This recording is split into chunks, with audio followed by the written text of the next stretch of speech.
Good morning. Welcome to The Secret How to Fight CPS and Win. I'm your host, Bob Pace, and the number on the lower part of your screen, 888 is the way to get in touch if you want to speak on the show about your CPS matter, the Child Protection uh, um, Service. And I'll be glad to discuss with you of ways of getting legal help to fight and, of course, to win.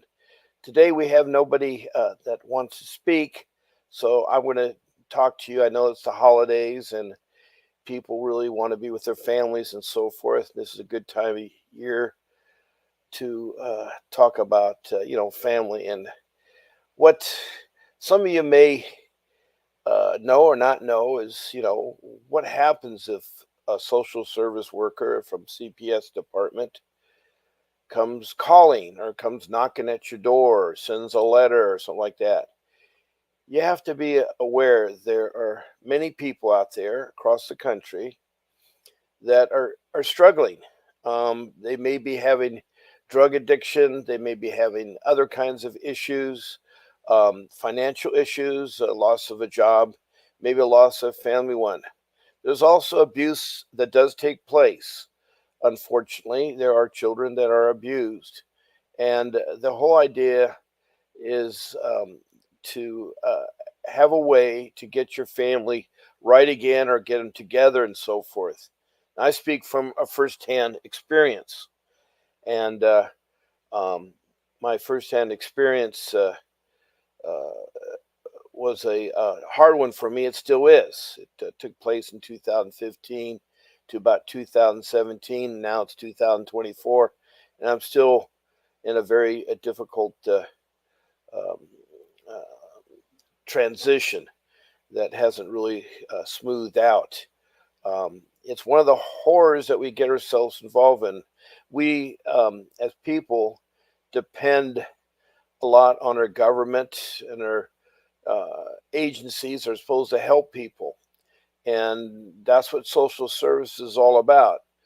They give help for food assistance to find a job, to help you with your medical insurance, Medicaid, and so forth. It helps out with seniors.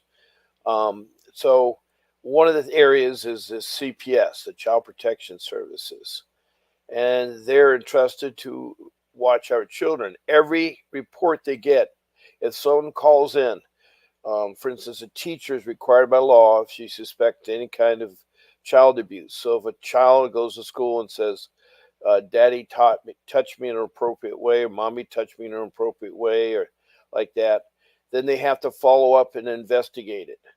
That's the problem where it gets tricky because a lot of times things are distorted, stretched, or whatever it is, and you as a person have to figure out, um, how the best to administrate your case. And what I wanted to go right there is that if you do receive notification or the social worker wants to come by, the CPS worker wants to come by and talk to you or something like that, you got to have representation by an attorney. CPS, fighting CPS legal matters are really important. And there's a good attorney that I work for, Vincent W. Davis. He has a law firm, and he goes anywhere in the U.S. to help defend. And again, the number is 888 and you can call and set up a consultation with Vincent Davis.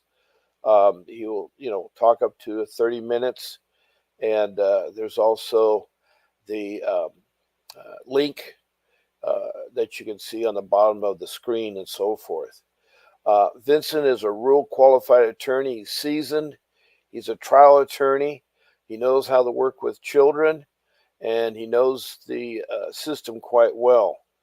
And one of the things that I did a bad mistake, and I'm kind of relate my stories because maybe some of you have similarity, is that I was being constantly um, uh, being asked to speak to a CPS worker or something like that, because there's alleges that supposedly my children didn't have electricity or water, no food, didn't go to school, which was far from it.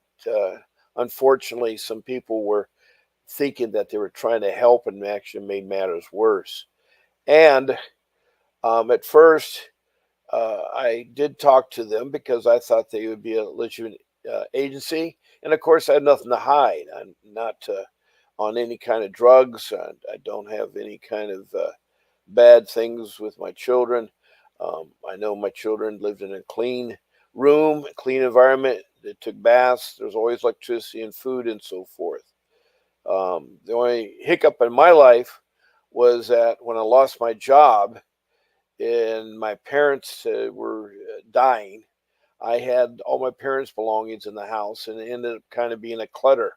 If you can imagine your house, and suddenly you got your parents' things in the house with boxes and so forth, it is kind of a clutter effect.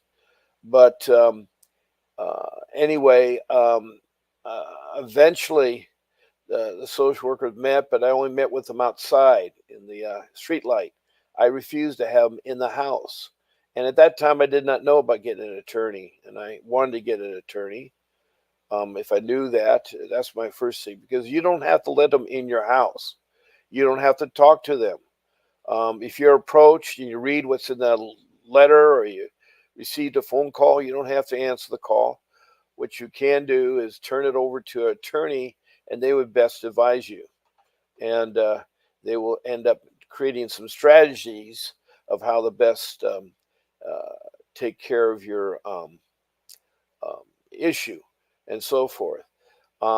Eventually, the police showed up one day, and I didn't know they were going to show up. I guess the Child Protection Agency wanted to get the police involved for whatever reason. I have still no idea to this date why, but um, they won't say too much to you. The Child Protection Agency plays games. I hate to tell you that. They're not your friend. I've yet to meet a good CPS worker, and I'm talking from the top down, because where I live, I went to the top. I went to the person that lived in what I call the Taj Mahal. They have very rich settings, and I said, "There's something wrong here. It doesn't make sense, and you need to help me." And all they do is they say, "Yes, yes." They get you in touch with supervisors who are just as bad, and all they'd want to do is get your children into foster care, break apart the family. No intentions of bringing the family together. That's one thing that's missing in CPS. There should be a way of having the family members come together, and if it's a hostile environment, maybe with some social workers together, some counselors, some professional help, and sort through the problems. Maybe the parents need classes how to do parenting. We're not all born to know how to raise our kids, and things that we may have learned from our parents. Maybe there's some bad things. And so, yes, bad things do happen. And so, uh, I was just completely amazed, because I'm well educated, and I never had any criminal record or anything like that. But they kept on making matters worse. Every time I talked to a higher up person or emailed them or tried to get a thing, they made it worse for you. They made it completely worse. One of my children, my daughter, um, who is 21 now, and she was 12 at the time when this thing was all happening, and she was so convinced by the social workers that to be adopted, and so she divorced her mom and her dad, and changed her name, sealed her birth certificate, and is role playing as somebody else. And I know she's gone through some troubled times. My other siblings, I encourage them to keep in touch with their sister. I have a couple of sons, and they keep in touch with them. And so, anyway, the hardest thing for me to face was losing a job, and because of my age, at the time I lost my job, I was 60, and so, um, losing a job is a traumatic thing, especially at a later age. And it's hard finding work because no one wants to invest money and time into somebody who's old, even though they're not supposed to be age discrimination. So, with that being said, I didn't have the funds to, find an attorney and so forth. I lived in my house uh, from 2010 to 2017, April of 2017. And so that was 7 years that I was able to stay in my house. But my savings ran out, and then I had to sell the house to pay off the mortgage. I had, heavy mortgage. I have a high paying job as a professional job. And so it was really, really kind of hard there. Um, I did go ahead and hire Mr. Davis. And I tell you, when I first met with him, he's a very likable person. He's very easy to talk to. And he has a strong background in fighting CPS. He's an advocate. He's had radio shows. He has this broadcast, and he's out there to take care of your family, to get your children back, and so forth. And so he's a very gracious man. And so, um, again, 888-888-6582, call in and schedule a consultation, and that would be good there. So I one day was picking up my son from school, and since I was no longer working, I was able to be more with my children. And so one of the duties that my wife used to do was pick up the children, but I was able to do that. And that day, my wife was at the hair salon, and I was going to pick her up after pick up my son. And unfortunately, did I know that an unmarked car was following me. And again, it's a very spooky thing when you don't suspect someone following you. And then um, I was driving along, and a police car came out of nowhere. And I guess what this unmarked car did is that they flagged a policeman to pull me over. And I stopped because there's a policeman, and I was going to stop to pick up my wife. And unfortunately, I didn't know what this was all about. And he said, "Well, uh, you didn't stop fully at a stop sign. You did a California stop." I always try to count 1,000, 2, 1,000, 3, 1,000 as a stopping point. But I guess this guy decided to use this as a ruse to stop me. Once he pulled over, he said, "There's a guy in the back car behind me that wants to talk to him. He is an officer." And so this guy came up, and sort of a young fellow, but it looked like to me he was determined on a mission. And did I also know that my other children who were in school, they were sending the police people to take them out of school for alleges that weren't true, but uh, they always play on the safe side. And so instead of me calling an attorney, I said, "Well," he says, "I want you to follow me back to the house." I said, "I need to go pick up my wife, and she's at the hair salon." "No, you don't pick up your wife." And I don't want to argue with a policeman. It's again, I had nothing to hide. I had no problem. When you have nothing to hide, you feel comfortable or confident that our government agencies are trusted and are good. But I hate to say, they're where I live. I have a bad police organization. They are not the greatest police around, and so they overreact. And the police, I admire the police. They have a terrible job because they have to deal with the bad guys and the good guys, and they don't know who's bad or who's good, and they always get fingers pointed at them and so forth. And so I don't want to say it, but there are bad apples, and I guess I had a bad apple.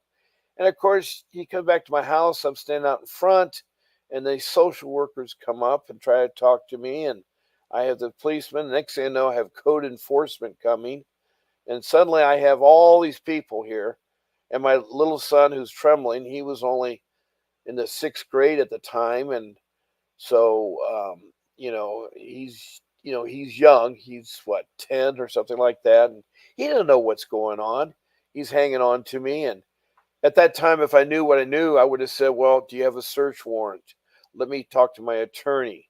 You're not coming in." And so, I let him into my house. I'd tell him what was going on. I said that I'd lost my job. I was trying to take care of my mom and dad that um, uh, were dying, and I had their belongings, and my house was, contained our belongings, and so I just put boxes in the living room and boxes around and outside. And at first, I had them on the car apron, but the association where I lived in didn't allow that. I had tarps put over them and everything. And so I was going to sort through them and give them to family and relatives and so forth. It takes time. And unfortunately, I no longer had my gardener who took care of the yard. I no longer, because when I worked, I had things that would take care of things. So the yard looked a little unkempt. The front fence needed a little repair work. The gate wasn't closing sufficiently. And of course, the curtains were drawn, and they were insinuating something. So they looked over my house, and he asked me, why do you have this there and all that. And like, I was trying to talk to him, but I was also having coded for it. Do you have smoke alarms? They were looking for something that they could bust me on. And to be honest with you, they didn't find anything except they feel the boxes were too high and it was unsafe for children. And these children were higher than the boxes, but they wouldn't fall on them. And it wasn't put in a precarious way. It was just cluttered with boxes and furniture and things like that. And it was somewhat neatly organized, and it was in the yard and on the front porch and in the house, in the garage, and so forth. But it's a lot of belongings, and um, we uh, um, I proceeded to talk and to the social workers.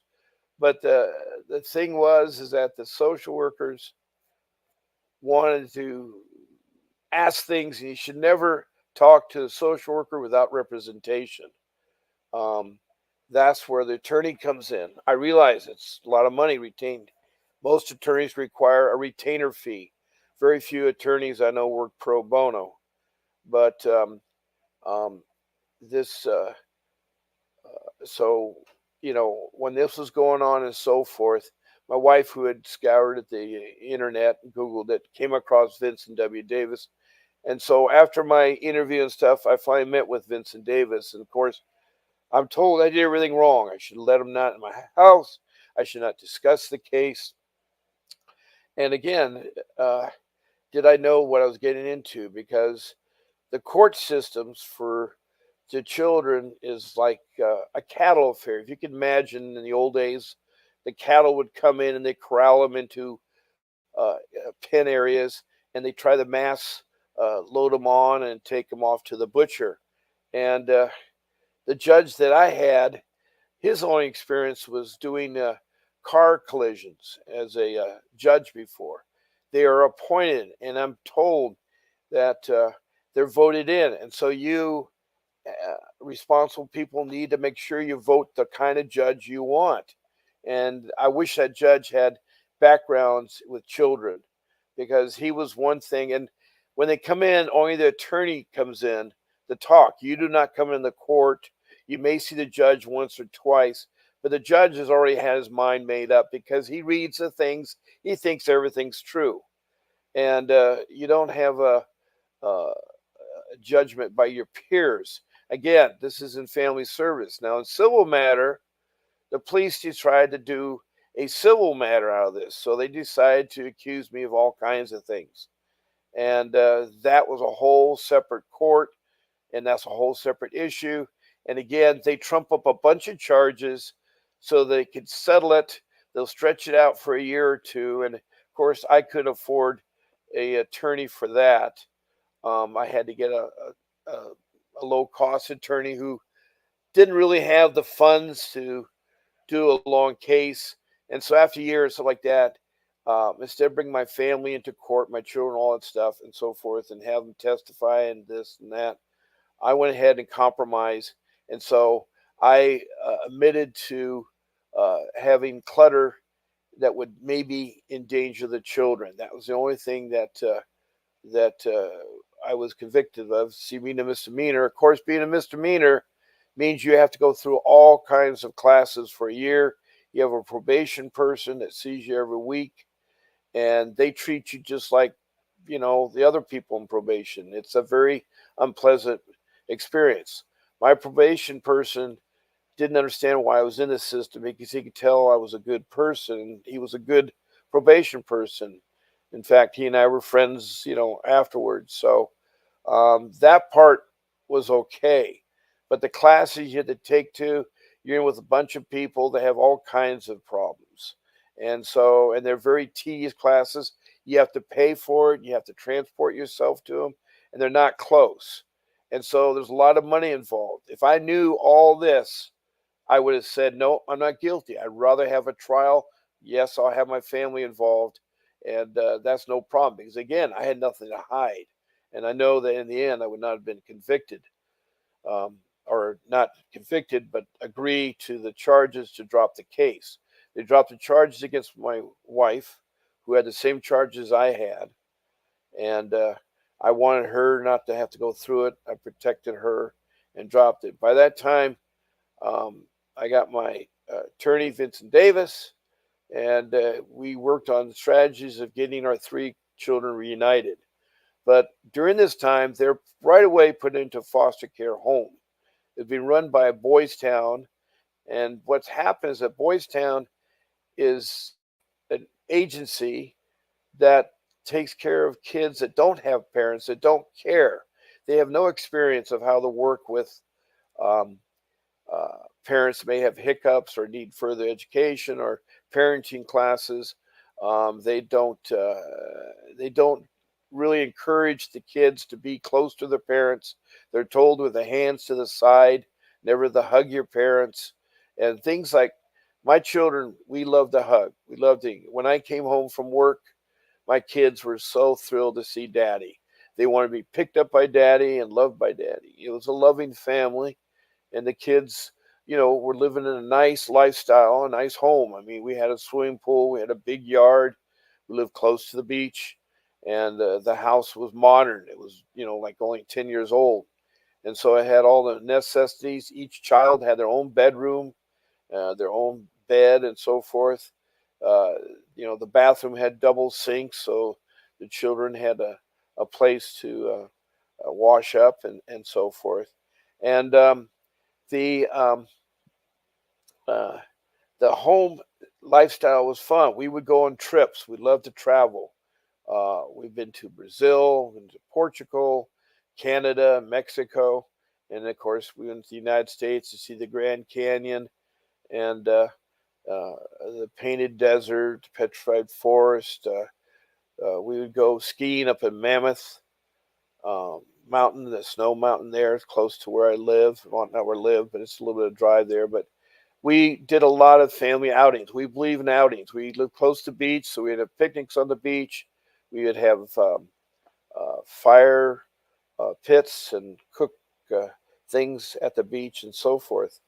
And so, it's kind of like, we're involved in AYSO soccer. Now, when I lost my job, I couldn't afford the fees for AYSO soccer. All three of my children played soccer. Um, and I have six children, and two of them are adopted, and actually, uh, yeah, two of them are adopted and four biological. And but our family consisted at that time uh, four children, and one adopted and three biological. The other biological one wasn't with me, and so we believe in outings. We would do things. We go to movies. We would go to Disneyland. I had season passes at Disneyland while they grew up. They grew up seeing Disneyland every day of the year. As I say, my lifestyle, my job afford nice things, nice home, um, a nice environment, and I'm well educated. My wife is well educated. We have both college degrees, and so we are very professional people. Unfortunately, sometimes family members get involved, and her family members started telling stories. And if you can imagine our circle of people, you say one story to one person, then goes to the next person. By the time it comes around a full circle, the story's so distorted. And instead of them trying to help, they it kind of diffuse it. One of our children is an older child uh, that was in her teens, and she said some things that weren't true, but uh, you know, uh, there was always a family involvement on my wife's side, involvement with our family. Um, and so on my side, my mom and dad loved us. They were at our wedding, and they were very giving parents and so forth. And I have a couple of sisters, and so we had some trips to Hawaii and so forth. And so, I look back and you say to yourself, well, what is this? Why is this CPS? The problem is the CPS aren't geared to good parents. They're not geared to parents that are okay or it has minor hiccups. They could have came up and said, look, Mr. Pace, you can't have belongings this high. It's not safe for the kids. Um, you need to do something about the yard. I understand you don't have a job, and it's a mammoth job to take care of it. Again, I'm in my 60s. I'm 74 now, and there's a lot of chore to work in that yard because we had an English garden, we had a tropical garden, we had a walk-in pool, and it was a beautiful home. I mean, there's no question about it. It was the most beautiful home. It's my dream home, and I was very, very happy there. My wife was happy. We lived in a nice area, and I was able to work and maintain food and pay all the bills, maintain my family in a comfortable lifestyle. But CPS was determined, and every step I would turn, the meetings would take place, hundreds and hundreds of meetings. I'd go on my way. I'd pay for all kinds of additional fees that money I didn't have. And I used all my savings on CPS. CPS probably cost me over $2 million they got out of me. Um, and I only got back two children out of that. And those two children are still with me, but they're struggling now. Even though the thing is over, they're still struggling. The other children that were taken away are still struggling out there because I know my children see each other. I tell them to keep that bond going. And the judge, when you say talk to the judge, it doesn't happen. It's really weird. They go in there and the attorney, and again, I had a public defender in the beginning, and that's a big mistake. You out there should get a attorney. I know it's hard, but public defenders, they're overlated. They may have 20 cases that they're trying to handle, and they only give 5 minutes. And the courtrooms are full of people in the courtroom, and a lot of them are people that have just come in the United States and don't understand the system. And I'm not going to digress to talk about why they get all the benefits. But anybody that's in the United States, whether they are a citizen or not a citizen, gets the same benefits. They get free schooling, they get free hospitalization, they get jobs, and they get social services. And so, if the systems that they're used to in their country is different than here, and there's a lot of the people there. There's language barriers. You need translators, and so it's not a very pleasant court. Now, maybe in other states, but I've talked to a lot of states. I heard horror stories on the Indian reservations, especially South Dakota with the Lakota Sioux. And so I know firsthand about things. I've heard people from New York, Pennsylvania, almost every state. And it seems like the majority, and I hate to say it, 99% of CPS, they missed the boat. They missed the boat. The one thing they missed the boat on, and this is the key point, we need to bring the family back together. And we have to determine what the family needs. Well, if you don't have a talk together, how can you know it? It's like comparison to our Congress. They're trying to give money right now to to entities that are fighting um, to stay free and so forth. And then they bring up other things and they squabble about themselves. But at least they are coming together. But in CPS, it's not that at all. You go through your attorney, and he's supposed to know everything and do everything and try to help you. And they need to have it where the attorneys come in, the children come in, the mother and father come in, any parents come in, and they sit there and they, discuss things and say, all right, we as parents, you need a class in how to parenting because your skills of parenting. Maybe you don't know how to change a diaper. Maybe you don't know how to feed your children or bathe your children or sort of like that. Maybe there's things like discipline, timeouts, and things like that.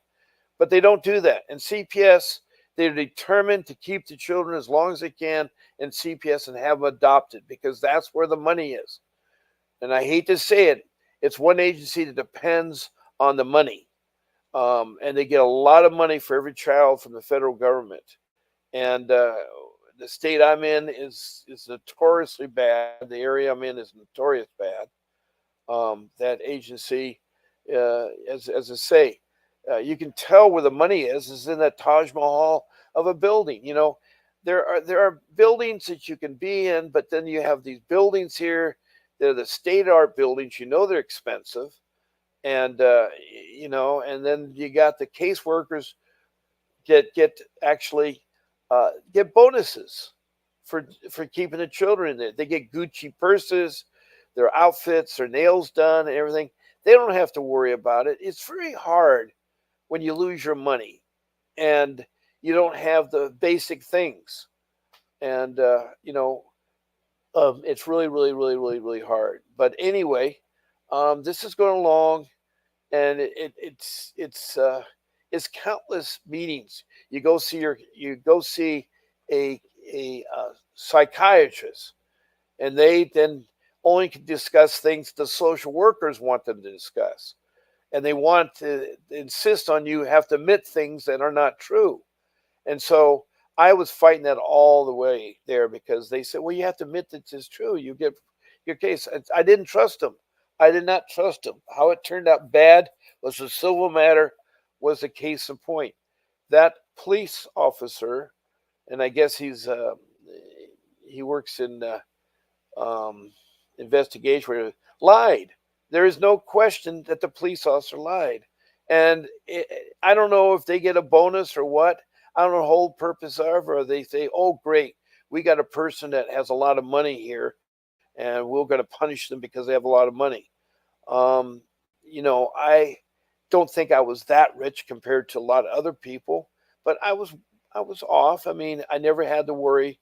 As I said, Disneyland passes are not cheap. They're very expensive to have that for a family of 5 or 6 there. But it is a hard battle. But again, you need to get an attorney, and Vincent Davis is an excellent attorney to contact. 888-888-6582, and he will do your strategies. He knows the strategies of how to fight the case. He'll hear you out. He'll give you a 30-minute consultation, and then he'll tell you his retaining fee. And he has other attorneys that work for him, and other attorneys that are very familiar with get your children back and so forth. Because I think it's very important that a family, if you have a mother and father have children, they want that. Usually, most of the people I met want to have children, want to have a family, and they love their children. But maybe they don't know the right tools, or they don't. And they, again, sometimes they get troubled with drugs. Drugs is an addiction. Drugs, some people are weak about addiction. It's just like some people have addiction to other things. I have addiction to chocolate, and I had to fight that addiction, and that's a hard one to fight because you end up with a type 2 diabetic.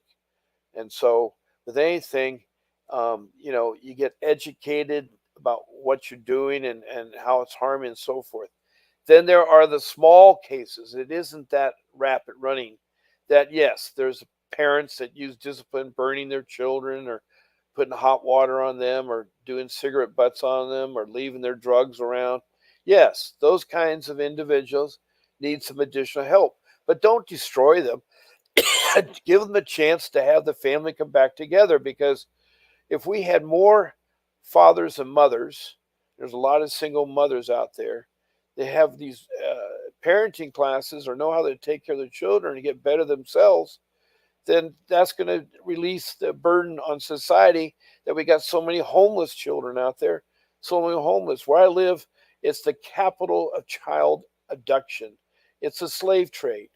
More children are abducted where I live and transported overseas as slaves. And so, you need good parents to know where your children are at. You need good parenting skills. And so that is, but once you're in the system, it's a hard system to get anything resolved. It is very time consuming. It isn't, and it interferes with your job if you have a job. It's like both my boys were in Boy Scouts, and now I think it's called scouting because they now got girls in there. So in the scouting program, they have the younger scouts, the Cub Scouts, and they go through earning, they're learning skills and earning badges and doing activities. Excellent organization. Same thing in the older group, the Scouts. They have an excellent way to do it, and they have the highest rank, which is the Eagle. And both of my boys were excited and want to earn the Eagle. And so scouting is a good thing. But if you can imagine a person that's a social worker that has to be a monitor attend a Cub Scout meeting or a Boy Scout meeting, the other scouts look at him like peculiarly or like church. We are very church going, and we'd go to our church, and the monitor would come with our church. She wouldn't sit with us, she'd sit a row or two back. And then one of her younger children, they have a time in church where the children go and have their own level of Bible study uh, behind the not the pew, but behind the altar in the back room. And I found out later that our monitor scolded our son. And in the foster care system, um, they would end up cuffing my son in the back of his head and made him cry. There's so many times my children alone would cry. Why? Why? There are foster care people out there that really love children that want to help, but I hate to say it, a lot of them look at the money because they're paid money. They're paid so much money. It's unbelievable. Uh, that's the sad part. If it wasn't a money thing, there'd be something different, but they paid money. And so money is what makes the whole game go around. If you have enough money, you can get an attorney. And but you can win at beating CPS, and you can actually have a lawsuit against them if they did something wrong. Our social worker lied. She lied underneath oath. My wife's sister lied underneath oath, and they were trying to adopt our daughter, and it was sad. It was so sad when people do things because no one should take their children away from them. My heart breaks every time I don't see my daughter. It's the most a wrenching thing not seeing your daughter that you raised. You went to Girl Scouts with your daughter. You went to the dad Valentine's Day dance. You went to the campouts where you build crafts and so forth. The AYSO. I was involved as a parent. Not only did I come to the games, I was a referee. And so I would run up and down the field with my young son, my older son, and my daughter, and I'd referee soccer games. And I did that strictly because I want to be involved with my kids, and it's a good way to keep in shape. And I have an athletic background. And so it was fun. So those kind of programs are good. And, the schooling that my boys were going to was a private school. And they were trying to disrupt them, trying to tell them, oh, we can get them into another school, a public school. And I'm not trying to put public schools down, but if you can afford it, a private school is a good way to go to it. My young son just finished winning the state championships in varsity football. He's they're the number one team across the country, and he is so thrilled to death. He's with all these people going different places, going different schools, and it was 4 years. He's a senior, and so it was 4 years of hard work and so forth. And he is really uh, a good, loving son, and but he's damaged. He has nightmares. He has skills that were taught incorrectly by the foster care people, by social worker. It's sad. There's so much corruption, and again, it all stems from who you vote in office and so forth. The judges are not appointed, but they're elected, and you come a chance to vote. You need to make sure you vote the right judges in there, because one day you don't know it. But again, my my case went on, and it would go on and on. There was times that, for instance, there was an incident where because I had a misdemeanor conviction, I had to have a restraining order until the time was up on that while I was doing that. So I couldn't be any close to my family 100 yards, my children who live with their mom. And I went and got a place for them, strictly for them to live and so forth. But I always stayed away. I was down the bus stop because they could see me. Um, they didn't have to be away from me, but I'd be away from the residents. And so the social worker would lie. My son proved a case. He took a measuring wheel and measured the distance and said that she was lying for what she said that transcribed. And there's a 100-yard rule, and I was well outside the 100 yards rules. But it's no matter what is said or done, stories come up, and they're are made up, and it's like all the social worker was interested was her new purse, her new clothing, and her bonus that she got there. So the driving force for her was money. It wasn't her love of the job. Um, the social workers that used to be, were reduced in pay, unfortunately, during the time that the governor of the state ran out of money and had to let the more experienced seasonal. So there's a lot of young social workers. And how can someone who maybe has had a 1 or 2 years old be in command of child protection services? I mean, command in the sense that they can go and make decisions when they themselves are not a parent, they're not even married, and they're making very life things that are going to affect the children, the parents for life. And so we need to,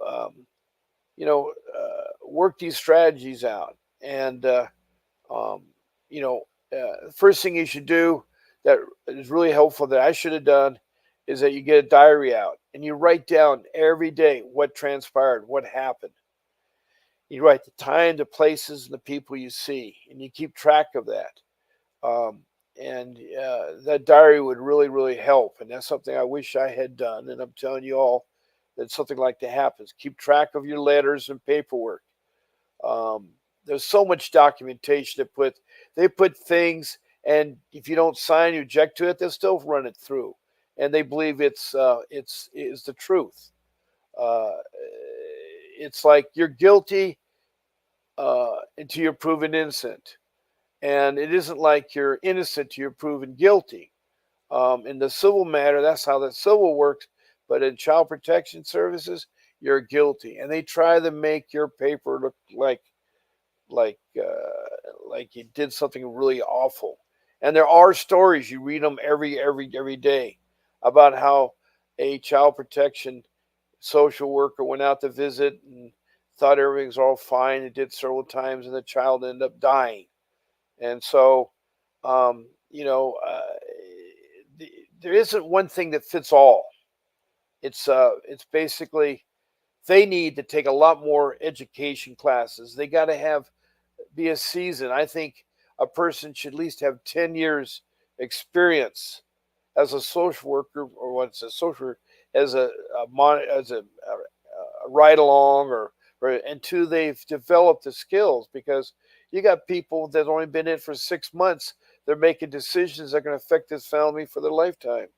It's it's really, really, really sad. And uh, the system is really, really sad. It's got to be changed from the top dog to the bottom. It's got to be redone, and it should be some type of group of trustees or people from the community that oversees it, like a board, and oversees it and implement things. And they should be answerable to things. They are allowed to do things that are unethical. And I know it sounds terrible to talk about an agency, but we do have a lot of issues with them, and our focus is to fight CPS and win, to get your children back, to become a family again. That is the goal that we want to do as a family. Yes, my family's back together again, and thankful to Vincent W. Davis who helped get my family back, but it isn't functional as a family because there's a lot of scars, a lot of wounds that have been healed. Even today, it affects my wife. She'll break down in tears, because we don't see our daughter. I don't know if any of you have experienced losing a child.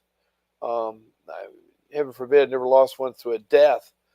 But having a child that's still alive that you can't see or touch or be around or enjoy or watch them grow up or things like that is a horrible, horrible experience that a parent shouldn't have to go through. And that's something that, I can relate to at least three of my children. One didn't really start to go bad till she was 25, but one at 3 years of age has never seen her dad. Her last words is, "Dad, why do you have to go?" And it was really, really sad. And again, um, a lot of this relates into divorce, and divorce is a whole separate matter. But divorce should be the last choice.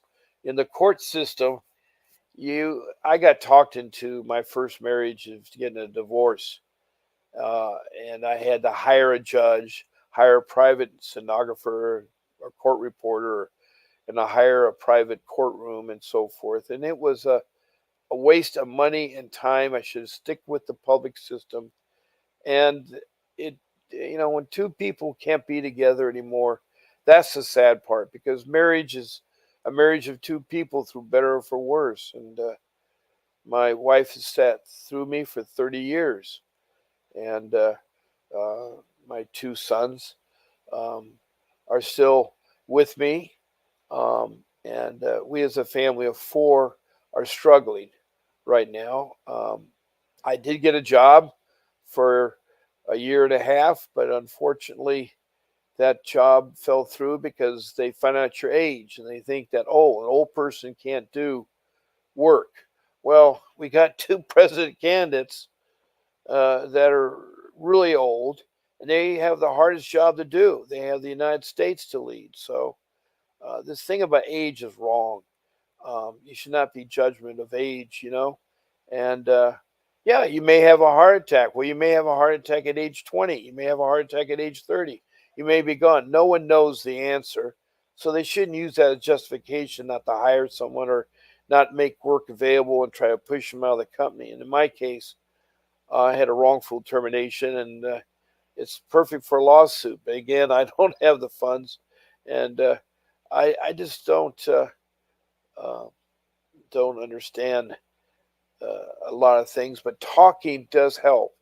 I think also getting it off your chest and talking about it through a circle of friends or through a professional, and we all should get some type of counselor, a therapist to talk about things.